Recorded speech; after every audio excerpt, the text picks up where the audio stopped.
Добар ден, ученици! Јас сум професор Стаменка Ѓорлева, го предавам предметот бизнис за економско, правна и трговска струка при Средното општинско училиште Јане Сандански од Струмица.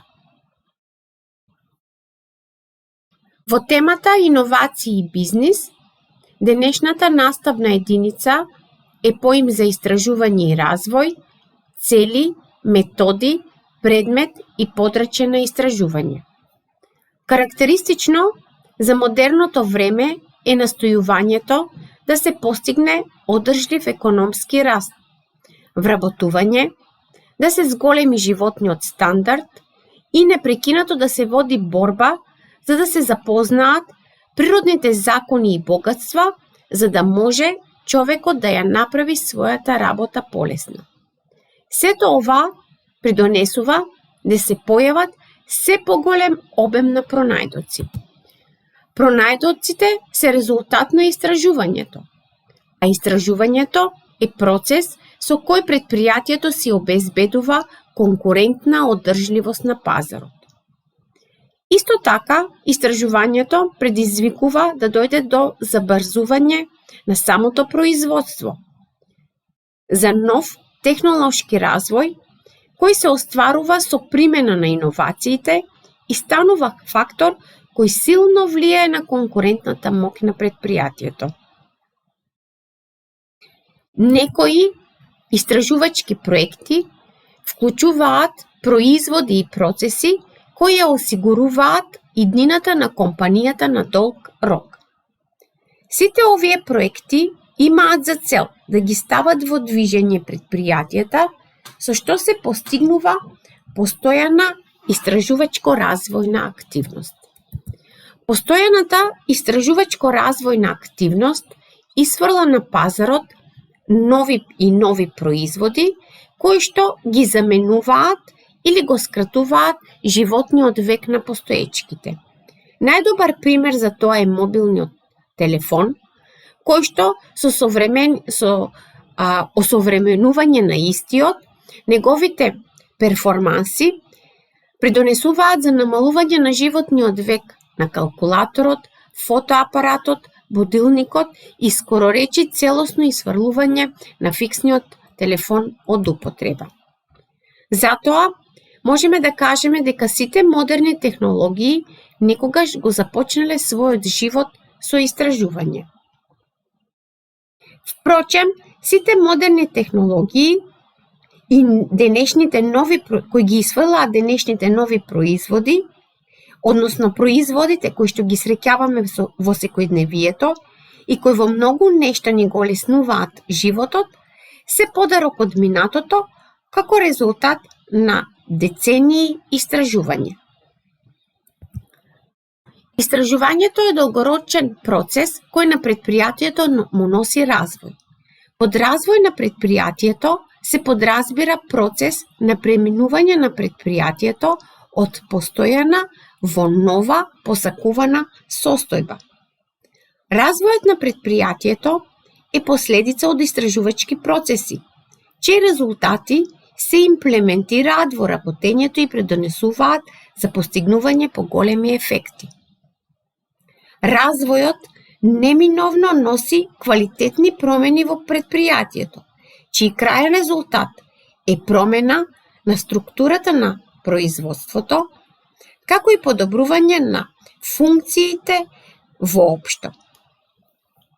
Секое предпријатие е соочено со предизвикот да ја обезбеди својата иднина преку остварување на истражувачко-развојна функција. Токму поради тоа, тој се стреми кон остварување на целите, кои се идентични за сите и се однесуваат на следното: усовршување на техничките процеси, пронаоѓање на нови материјали, модифицирање и подобрување на постоечките производи преку подобар квалитет, подобрување на функциите, намалување на производствените трошоци, како и приближување на новите производи кон потребите на потрошувачите. Истражувачката активност е сложен процес, кој опфаќа голем број на постапки кои треба да се применат и прилагодат кон посакуваната цел. Токму поради тоа, истражувањето се спроведува со примена на неколку методи. Метод на експеримент или опит се применува со изработка на производ или постигнување на определена состојба која треба да исполни некои барања.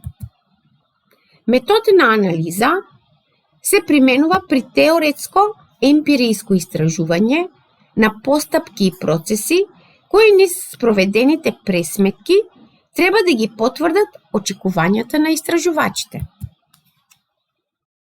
Метод на наблюдување се применува при постигнување и истражување на однесувањето и реакцијата на луѓето, животните, растенијата или појавите како резултат на примена на нови постапки и средства. За предпријатијата не е сеедно што ќе биде предмет на истражување и какви резултати ќе бидат постигнати, бидејќи процесот на истражување не е секогаш поврзан со големи трошоци. Затоа треба да се испитат околностите кои влијаат на оправданоста на истражувањето. Најнапред треба да се направи проценка на трошоците кои што ќе бидат направени за истражувањето во однос на планираните приходи. Доколку трошоците се поголеми од планираните приходи, тогаш имаме неоправданост на истражувањето. Следно што треба да се направи анализа е дали истражувањето ќе повлече со себе промена на технологијата и нова организациона структура. Сето ова ќе предизвика неоправдани дополнителни трошоци за предпријатието. Истражувачката активност секој пат треба да биде насочена кон постоечката организациона структура и да се земе во обзир расположливата технологија. Еден од факторите кои влијаат на прифаќање или отфрлање на истражувањето е постоење на законска рамка. Законската рамка е таа која ќе биде во можност да ги заштити резултатите од истражувањето. Многу често при производство на новиот производ може да дојде до појава на споредни производи. Предпријатието е тоа кое што треба да направи анализа како овие споредни производи може да ги искористи во подобрување на конкурентската предност.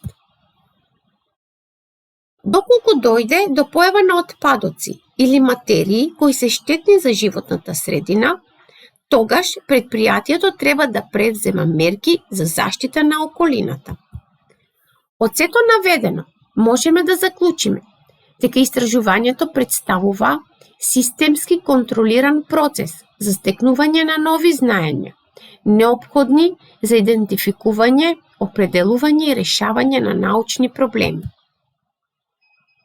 Истражувањето секој пат може да се подели според два критериума.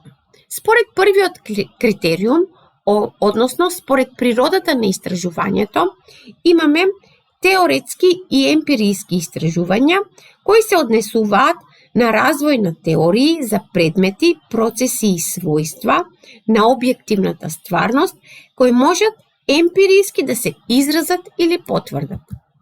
Според вториот критериум или според целта што се постигнува, имаме фундаментални истражувања кои се насочени кон утврдување на научни вистини и применети кои што се насочени кон решавање на конкретни проблеми. Подрачјата на истражување може да бидат многубројни и најчесто може да бидат, односно како подрачје на истражување може да се појават истражување за нови производи, при што треба да се води сметка новите производи да не бидат конкуренција на постоечкиот асортиман. Истражувањето може да биде свртено и кон откривање на нови материјали од причина што постоечките може да бидат во дефицит, односно да има недостиг од истите, А многу често новите материјали се материјали кои што имаат многу подобри својства од постоечките. Истражувањето на новите методи и постапки треба да доведе до зголемување на ефикасноста и ефективноста на производствениот процес. А истражувањето на новите организациони облици треба да овозможи забрзување на работата и намалување на трошоците. Истражувањето на нови извори на суровини и енергија е предизвикано од се поголемата цена и недостигот на суровини и енергенси. Основна задача на овие истражувања е да се согледат можностите за пласман на постојаните производи и врз основа на желбите и вкусовите на потрошувачите да се откријат можностите за производство на нов производ. Во следниве неколку слајда се дадени вежби за самостојно изготвување, односно изработување од самите ученици. Во првата вежба станува збор за дадени искази за кои што учениците самостојно треба да определат после секој метод после секој исказ за кој метод на истражување станува збор, односно дали станува збор за експеримент, анализа или наблюдување. Следното е студија на случај за компанијата Logitech. Од учениците се бара внимателно да ја прочитат студијата на случај, исто така да ги отворат приложените линкови и потоа самостојно да дадат одговор на поставените прашања.